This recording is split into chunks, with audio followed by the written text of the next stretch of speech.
તો લોકસભાની ચૂંટણી પહેલા અધિકારીઓના પ્રમોશન અને બદલીના આદેશ આપી દેવામાં આવ્યા છે। 20 થી વધુ અધિકારીઓનું પ્રમોશન સામે આવ્યું। રાજ્ય પોલીસ તંત્રમાં ધરખમ બદલીઓ હાલના સમયમાં જોવા મળી રહી છે। સુરત સીપી તરીકે અનુપમસિંહ ગેહલોતનું નામ સામે આવ્યું, એટલે કે સુરત સીપી તરીકે હવે અનુપમસિંહ ગેહલોત રહેશે, જ્યારે વડોદરાના સીપી તરીકે નરસિમ્હા કોમારનું નામ સામે આવ્યું છે। તો અમદાવાદના સીપી કોણ હશે તેનું પણ નામ સામે આવી ચૂક્યું છે। અમદાવાદના સીપી તરીકે જીએસ મલિક હશે। રાજ્ય પોલીસ તંત્રમાં ધરખમ બદલીઓ જોવા મળી રહી છે। હિરેન રાવલ વધુ માહિતી આપી રહ્યા છે। હિરેન, જણાવશો શું વધુ વિગતો? લાંબા સમયથી જે પોલીસ બદલીઓ અને પોલીસ અધિકારીઓના પ્રમોશનની રાહ જોવાતી હતી, એ પોલીસ અધિકારીઓની બદલી અને પ્રમોશન આપી દેવામાં આવ્યા છે। મનોજ અગ્રવાલ, કેએલએન રાવ, જીએસ મલિક અને હસમુખ પટેલને પ્રમોશન આપવામાં આવ્યા છે। ડીજીપી લેવલના પ્રમોશન એમને આપવામાં આવે છે।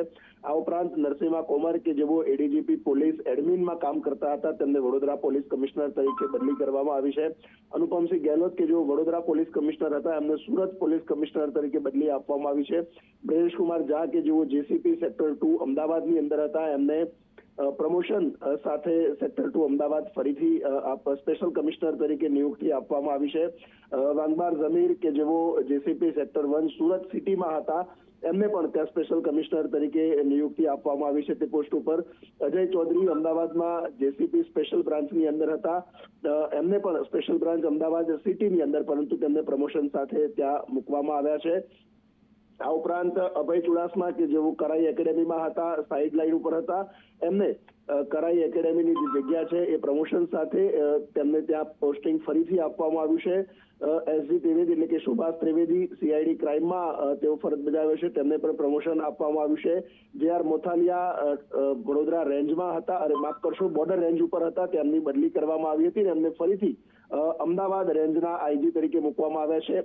પ્રેમવીરસિંહ લાંબા સમયથી પોસ્ટિંગની રાહ જોઈ રહ્યા હતા, તેમને સુરત રેન્જમાં રેન્જ આઈજી તરીકે મૂકવામાં આવ્યા છે। નિલેશ જાજડિયા ડેપ્યુટી ઇન્સ્પેક્ટર એટલે કે ડીઆઈજી જુનાગઢ રેન્જમાં હતા, અને એમને પ્રમોશન આપવામાં આવ્યું છે। પ્રમોશન સાથે તેમને ફરીથી જુનાગઢ રેન્જમાં જ મૂકવામાં આવ્યા છે। બિપિન આહિરે એસીબીની અંદર તેઓ ફરજ બજાવતા હતા, એમને પ્રમોશન સાથે ફરીથી એસીબીમાં જ મૂકવામાં આવ્યા છે। શરદ સિંઘલ જેમની પોસ્ટિંગ માટે વેઇટિંગ ફોર પોસ્ટિંગ હતા, એમને ફરીથી પ્રમોશન આપવામાં આવ્યું છે। ચિરાગ કોરડિયાને પોસ્ટિંગ આપવામાં આવ્યું છે, અને એમને ભુજ એટલે કે બોર્ડર રેન્જમાં આઈજી તરીકે મૂકવામાં આવ્યા છે। એ પ્રકારે પીએલ માલ આઈજીપી કોસ્ટલ સિક્યુરિટીની ફરજ નિભાવતા હતા, એમને પ્રમોશન આપવામાં આવ્યું છે। એ જગ્યા પર એમએલ નીનામાં કુલ 45 જેટલા આઈપીએસ અધિકારીઓ છે જેની બદલી કરવામાં આવી છે। ઘણા જિલ્લાઓમાં એસપી કક્ષાના અધિકારીઓની પણ બદલી કરવામાં આવી છે। આભાર સમગ્ર માહિતી આપવા માટે।